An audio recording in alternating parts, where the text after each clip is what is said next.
ele é um neurotransmissor do corpo humano e ele gera prazer.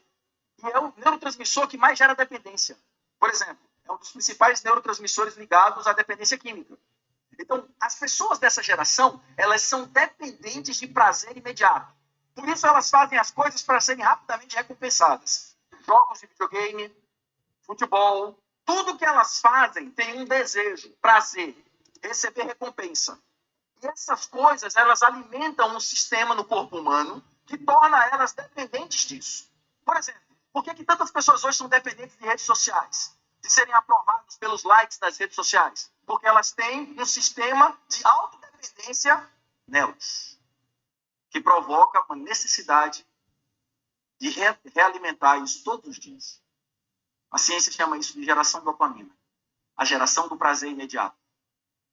Essa geração é a maior geração de desapercebidos da história da humanidade. Pessoas incapazes de enxergar o que está na frente do nariz delas. Por quê? Porque estão ocupadas demais. Porque estão envolvidas demais com muitas coisas.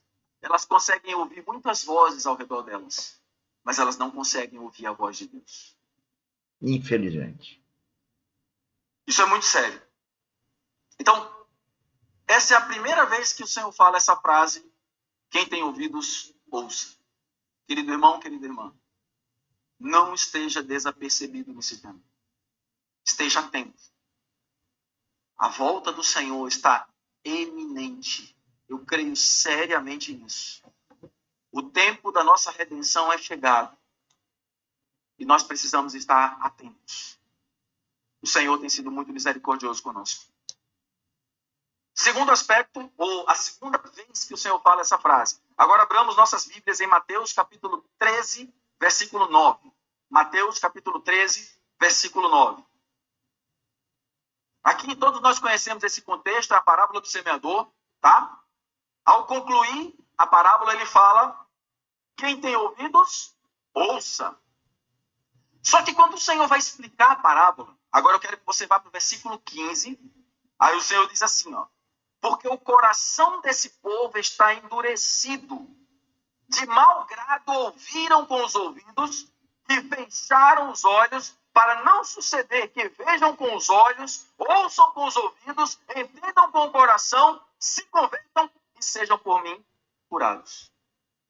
Senhores, eu vejo essa frase acontecendo na maioria dos diálogos que eu tenho com as pessoas com quem eu convivo, ou na vida pessoal, ou na vida profissional. Eu diria mais que nós não estamos mais nos ouvindo, mas na verdade nós estamos interpretando o que o outro fala.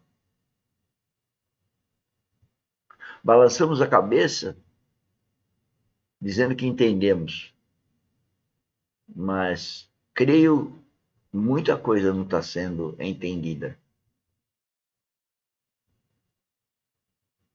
Isso é a falta do Espírito Santo, a falta do desenvolvimento do relacionamento com o Espírito Santo, a falta do amadurecimento espiritual, a falta do novo nascimento em Cristo, com Cristo para Cristo, através da morte e ressurreição junto com Cristo naquela cruz e recebendo o Espírito Santo para habitar no nosso coração.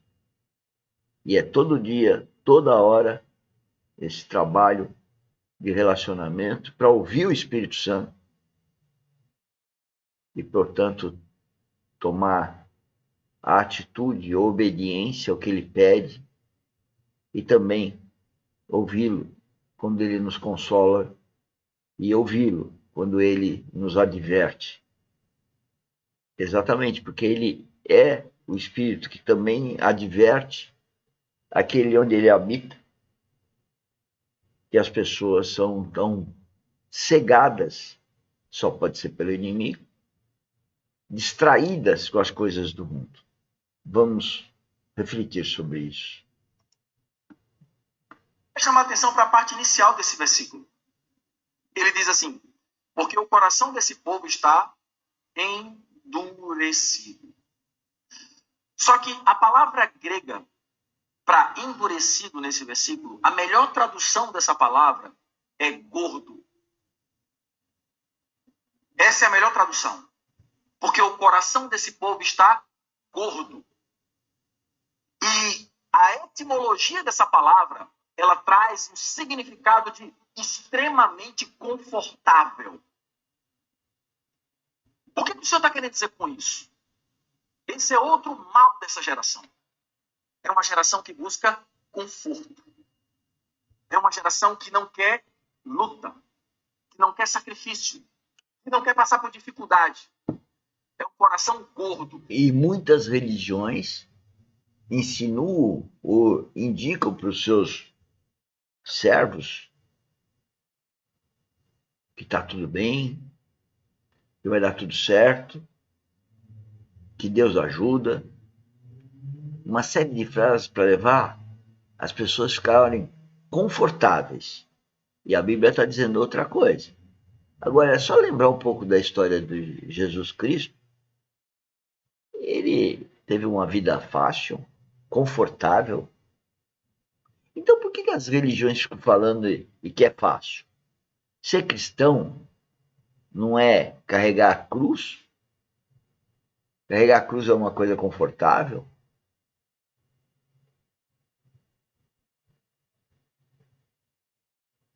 Para nascer em Cristo, para ser um cristão verdadeiro, eu tenho que ser guiado pelo Espírito Santo. Senão, como eu vou enfrentar as circunstâncias da vida? Que com muito amor Deus permite para que a gente se desenvolva espiritualmente. E aí ele diz assim, ó, e essas pessoas de coração gordo que buscam conforto, eles de mau grado ouvem. Nesse tempo de pandemia, irmãos, o Senhor revelou muitos desses corações gordos, que são aqueles que trocam a comunhão real, que é a comunhão viva e presencial, por comunhões digitais. Onde, hoje eu estou cansado, vou acompanhar a reunião pela internet. Eu não sei qual a sua percepção. Para mim, é incomparável assistir uma reunião, primeiro que eu nem gosto, mas reunião via internet e estar presencialmente na reunião. É incomparavelmente diferente. Esse coração gordo é um coração que busca conforto. É um coração que quer sempre estar tranquilo, que não quer passar por dificuldades. É o coração que primeiro vai negar o Senhor no dia de uma situação de dificuldade. Porque o prazer e o conforto dele vem na frente de todas as coisas. E isso daí é sério, por quê? Porque nós hoje vivemos uma crise também muito séria no meio dos filhos de Deus, que é a crise entre necessidade e prazer. Você vive por causa... As pessoas vivem por prazer. Elas não veem a necessidade de obedecer a Deus. Das suas necessidades, ou você vive para buscar prazer?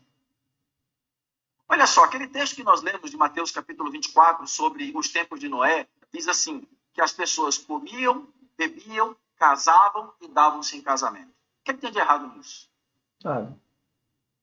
Tem alguma coisa errada em comer? Tem alguma coisa errada em beber? Tem alguma coisa errada em casar? Não. Mas o contexto ali, ele aplica essas coisas como sendo para o prazer pessoal. Aí, a comida que antes era para matar minha fome, agora é uma comida que eu busco para ter prazer nela. Então, eu preciso ir num restaurante muito do requintado para comer uma comida muito diferenciada, porque eu não vou matar minha fome, eu vou ter prazer. Você consegue perceber a diferença? É aí uma coisa que eu cometo falha quase sempre.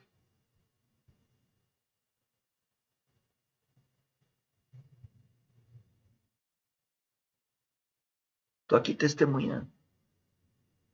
A gente precisa se alimentar, mas a gente quer ir no restaurante bacana, comer muito, ou comer mais que precisa. Então, não é por causa da necessidade de se alimentar. Pelo prazer de comer. Eu diria que isso é um pecado. eu cometo ele. E difícil largá-lo. E você, percebeu? Que nós não podemos estar vivendo por prazeres, mas sim apenas para as necessidades.